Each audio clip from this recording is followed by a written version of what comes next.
Assalamualaikum warahmatullahi wabarakatuh.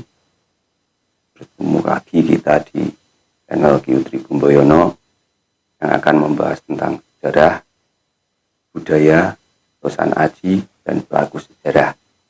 Dan untuk edisi kali ini kebetulan kita sedang memperingati Hari Kemerdekaan Republik Indonesia yang ke-79.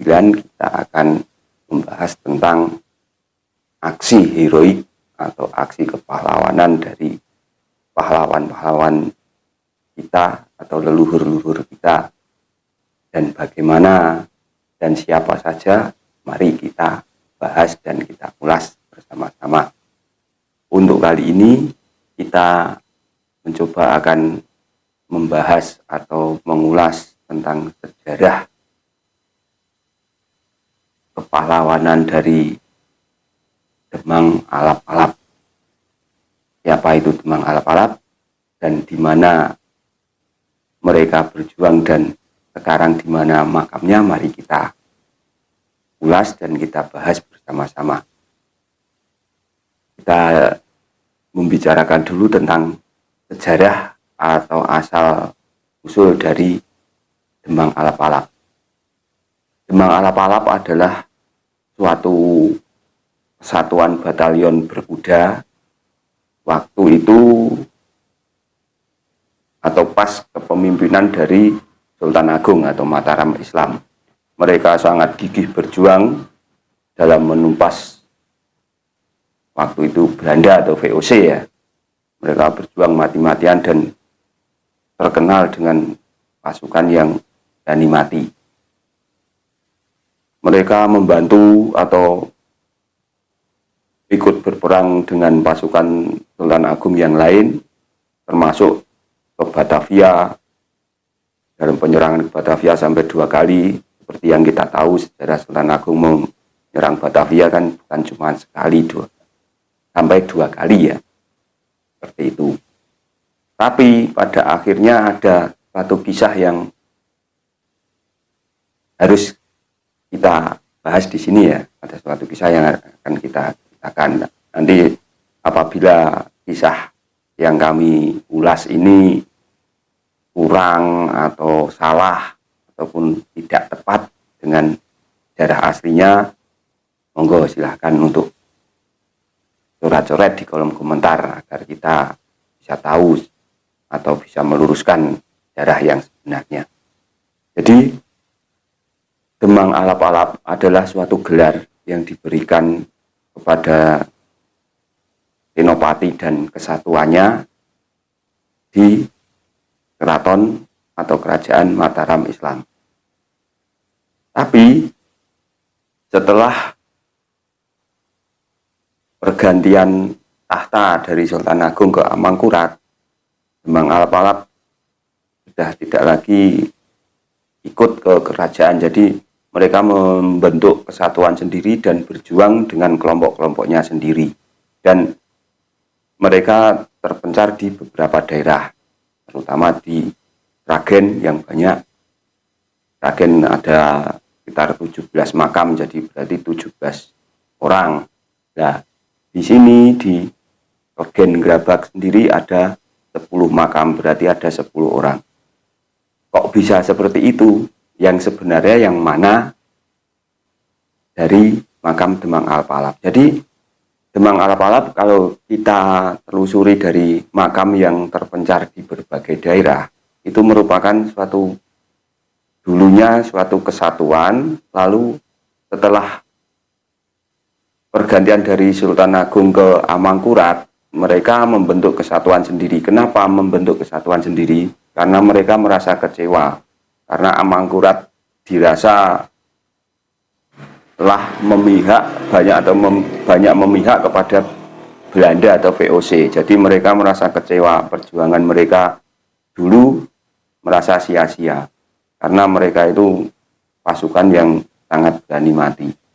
Bahkan diceritakan sebelum mereka berangkat perang, sebelum berangkat perang, mereka telah menggali liang lahat sendiri atau liang kuburnya sendiri. Itu untuk apa? Untuk persiapan kalau nanti salah satu mereka gugur, harus dikuburkan di situ. Itu menggambarkan betapa sangat cinta tanah air dan berani matinya dari pasukan Demang Alap-Alap tersebut.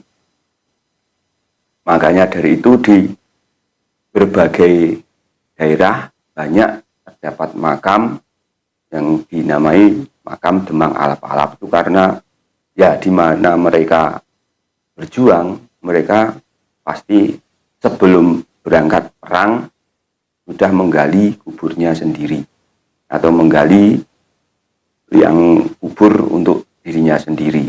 Dan mereka berpesan kepada teman satu perjuangannya, bila nanti meninggal harus dikuburkan di situ. Makanya di Sragen ada 17 makam, di bagian sini juga ada 10 makam.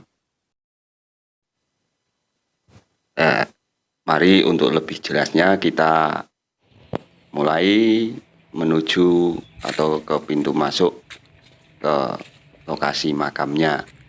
Lokasi makamnya berada di atas perbukitan, jadi kita menaiki anak tangga ya. Sebenarnya tidak begitu curam dan lokasinya pun tidak jauh dari jalan raya. Jadi dari jalan raya ya jalan sekitar 100 atau 200 meteran naik ke atas bukit. Dan nanti di lokasinya kita akan disuguhkan pemandangan yang ya begitu indah lah, apalagi waktu siang hari cerah seperti ini. Kebetulan kita pas menuju lokasi pas cerah-cerahnya, jadi di sekitaran makam itu terlihat bukit-bukit seperti Gunung Tidar kelihatan jelas, serta barisan Bukit Menoreh. Ya, Bukit Menoreh seperti yang kita tahu, Bukit Menoreh adalah salah satu dari markas dari Pangeran Diponegoro, dan sebelum Pangeran Diponegoro pun Bukit Menoreh telah dijadikan markas dari pasukan-pasukan Demang Alap-Alap juga. Jadi kalau mereka sampai ke Desa Klegen ini, jadi ya gimana ya, bisa memungkinkan lah karena jarak juga sangat dekat.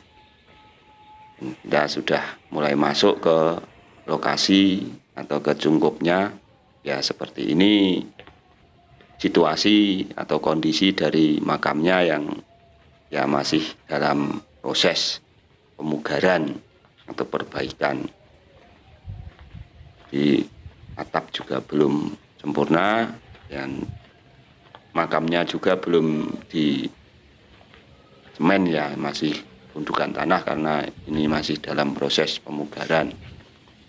Dan lokasinya sendiri tidak di tempat khusus tapi di tengah-tengah pemakaman umum, jadi di sekitaran makam pasukan Demang Alap-Alap ini terdapat juga makam-makam lain ya, namanya juga makam umum, jadi penduduk sekitar juga banyak yang dimakamkan di sekitar situ. Tapi ya mungkin yang terdekat itu ya masih kerabat atau masih ada ikatan darah.